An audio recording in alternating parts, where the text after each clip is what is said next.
Hello, this is me, Elizabeth Kane, and this is a short film for Art Gems.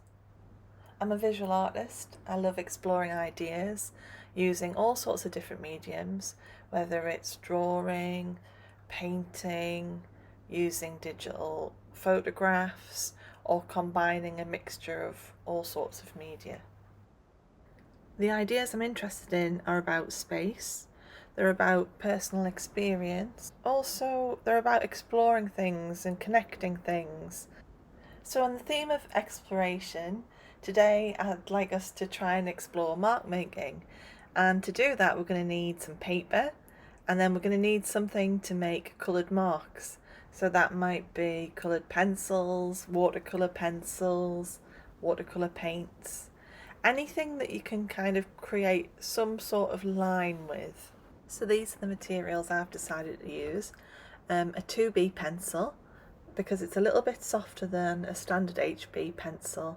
I just kind of like the quality of the line. I've got some watercolor pencils. They're just from a high street store, they're not a fancy brand. I've got a small watercolor brush and a pencil sharpener. That's it. Before we start our main drawing, I always like to warm up. So here I've got a piece of paper, the same type of paper that I'm going to be doing a drawing on, and I'm beginning just by seeing how light a line I can draw using the 2B pencil. This might be quite hard to see on the video, so I do have some close-ups. After doing those lines, and then start to think about, well, how dark can I go? And taking the dark to light, and this is something when I'm working with schools I like to talk about as a tonal tornado. Okay, but you can create tone through different types of marks as well. It doesn't have to be of smooth shading. And here I am trying some hatching, thinking about how many overlapping hatch marks create different tones. So I'm using the same pressure, the same downward force when I'm drawing this. I'm just increasing the number of lines crossing over the same point.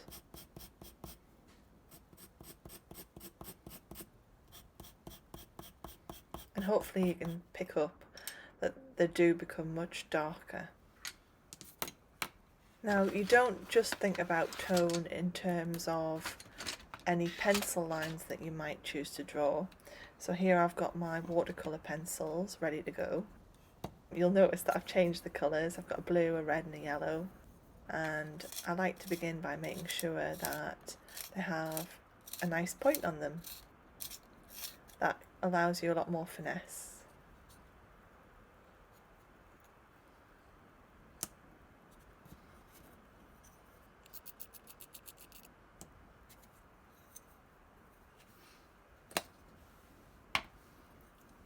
You'll also notice when I'm putting down the pencils, I'm being quite careful. There's nothing worse than having a drawing pencil that has the lead broken through it. And I'm just repeating some of the exercises that I did with the 2B pencil here. You might also note where I'm holding the pencil. So I'm about halfway down, I'm not right at the bottom. That gives you kind of still quite good control, but it also allows you to kind of finesse the line so it doesn't have to be kind of quite so dark. Yeah, and then I just go through those exercises that I did before.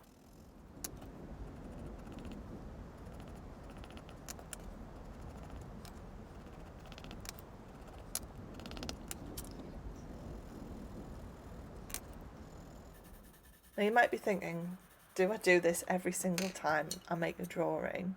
And the honest answer is no. But what I find is when I do these warm-ups, it really helps me develop a vocabulary of mark making in my drawing. Okay, so if I don't do something like this, what I tend to do is go back to making the same kinds of marks that I always do. And this sheet of paper isn't filled up by the end of this warm-up. And that's deliberate because I think it's nice to have the same sort of paper there for you to try things out as you're drawing progresses. This is something that I picked up one time when I was working in a school, and it was a way to kind of make your blending smoother. So you'll notice before, when I did the tornadoes, I was just using kind of parallel lines going backwards and forwards, whereas with this shading I'm going round and round and round, and on a less textured paper that helps you get a really smooth finish. Another exercise that I like to do as a warm-up is take a line for a walk, so a continuous line curving around the page, and then you've got all these different sections where you can try things out. So I'm doing a bit of that circle shading again, and I'm going to in a minute pick up another coloured pencil and see how they could be blended.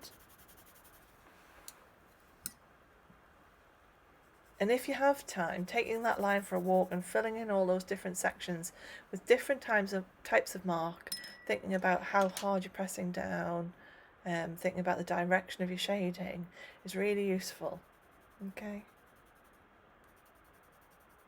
Because there'll come a point where you feel a bit stuck, and that's always nice because that's when you can become really inventive.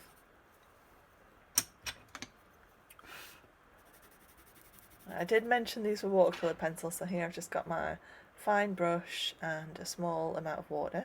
So I said earlier, you know, as long as you've got something that you can create a mark with, you should be good for this exercise or this activity.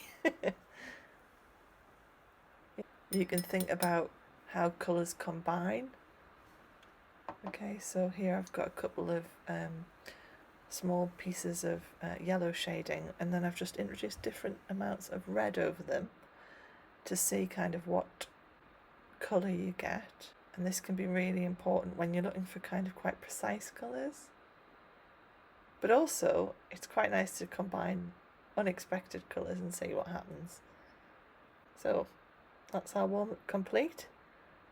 Now, what I would like you to do is to go and try and find yourself a leaf of some description.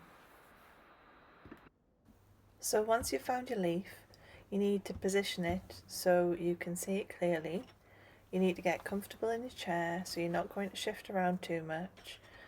The more you move, the more the view of your leaf will change. And the first thing that you're going to start with is drawing a very light outline.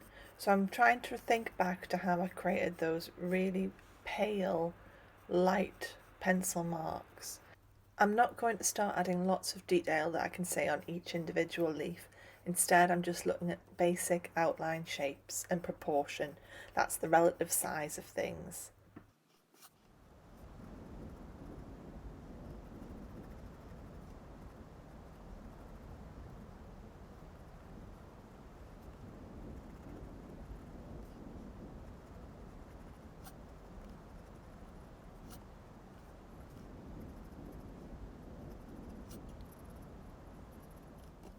When I'm drawing my leaf shape, I'm constantly looking at what I've got on the page and the object in front of me. And now I've got kind of a simple outline sketched. I'm starting to go in and make revisions, changes to things that I think could be more accurate. You'll notice that I haven't picked up an eraser at this point. I like to be able to see what I've got there so I can more accurately make changes. If I rubbed it out, I'd be guessing again, starting from scratch if you like.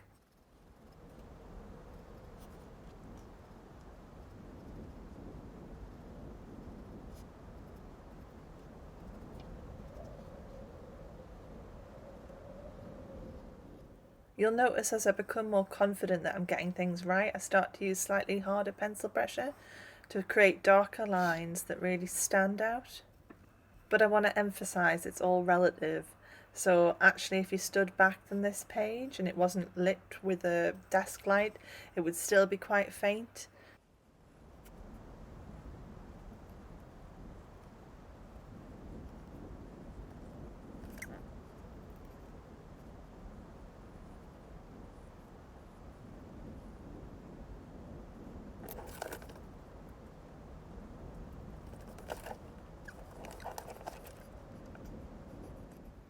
I think something that can really add depth to your drawings is also noticing the shadows that an object casts. So here I start to look at the outline shape of the shadows, again just using very light pencil pressure, and I'm not making any assumptions. My eyes are going backwards and forwards between my drawing and the object that I'm looking at.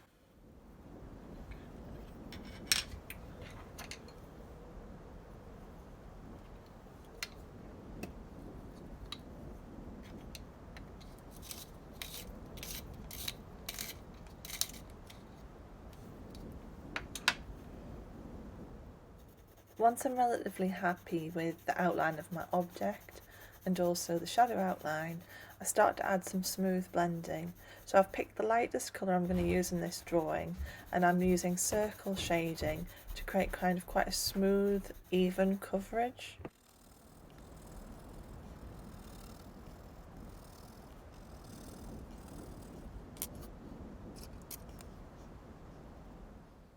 I'm now going to start noticing where the darker areas of the leaf is. Now, I'm not going to start by pressing really hard. Again, I want to build things up gradually.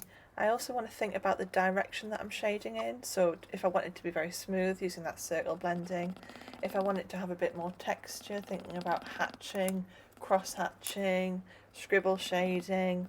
Okay, I know that the leaf is actually quite uniform, but for the purposes of this kind of activity, I think it's really nice to exaggerate what you see.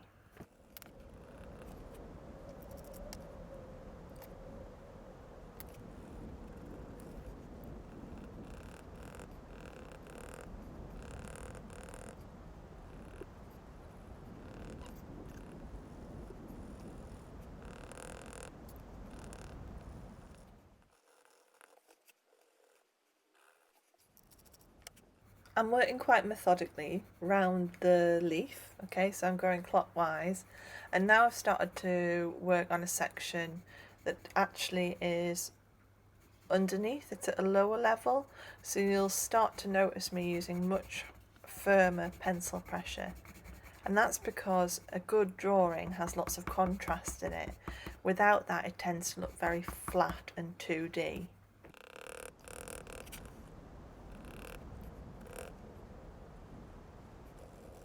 I just wanted to say, by a good drawing, what I mean is, for this exercise, a good drawing could be really flat and it could appear really 2D, but that's not what we're going for in this particular challenge.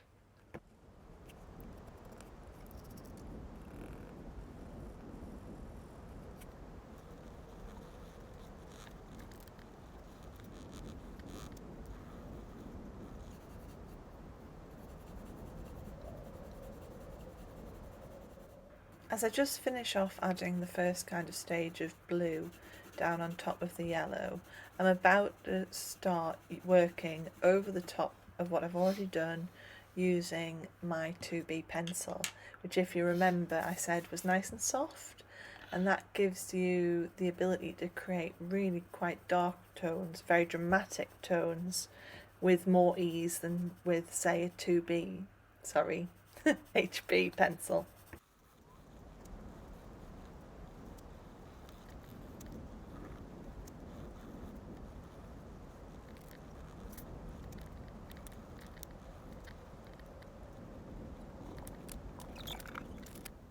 It's still looking quite flat, so I've started to think about the negative space, the space around the object, and I'm beginning to add some tonal shading to the shadows, which hopefully starts to make it go from a 2D image to a 3D image. Now I'm going to speed through the rest of the drawing, and you'll notice that I start to pick up and put down different drawing tools, so my watercolor pencils and my 2B pencil, and I'm not trying to concentrate on one area at a time. I'm still trying to move around the whole drawing, and that's because I want it to have a uniform feel. Now my leaf isn't actually sitting on a white ground, it's sitting on a wooden desk, So the shadow isn't actually grey, it's a darker colour of the desk. Now, using artistic license here, what I've decided to do instead is use my red watercolour pencil to just make the shadow a little bit more interesting. And my thinking behind this was red is the colour opposite of green. So if you had a colour wheel, you would have red across the way from green, so it provides quite a strong contrast. After I complete the shadow, you can see me actually almost freezing, and that's where I'm really starting to look even more closely at what is successful in the drawing and what needs to be emphasized or adapted.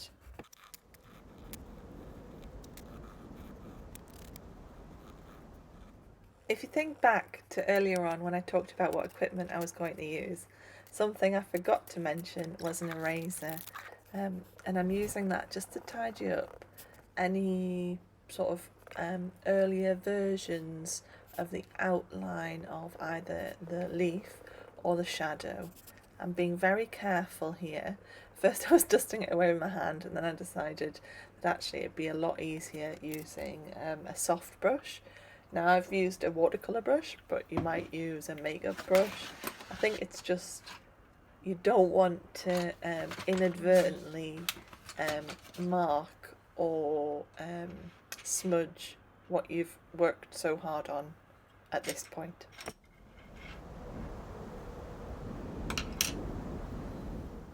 Now, if you're using dry media like pencils or felt tips, pastels, that might be the point at which you've finished your drawing and you want to set it aside and then come back to it later.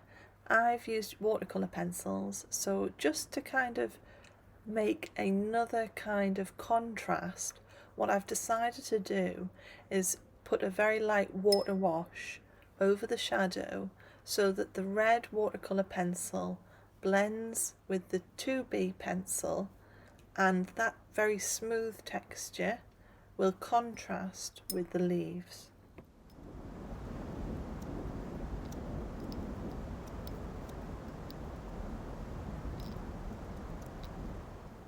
And just when you think I'm done, this is where I continue to work into my drawing. So I'm trying to make sure that everything appears as I would like it to be. So if there's areas that I wanted to be really smooth, I'm going to work back over them. If there's areas where I think I've lost some of the texture, I might kind of create some more interesting lines over it. So that could be hatching, it could be scribble shading. This is the point where you have to be really careful, because I'm sure lots of us who enjoy art sometimes think, ooh, I wish I'd stopped then.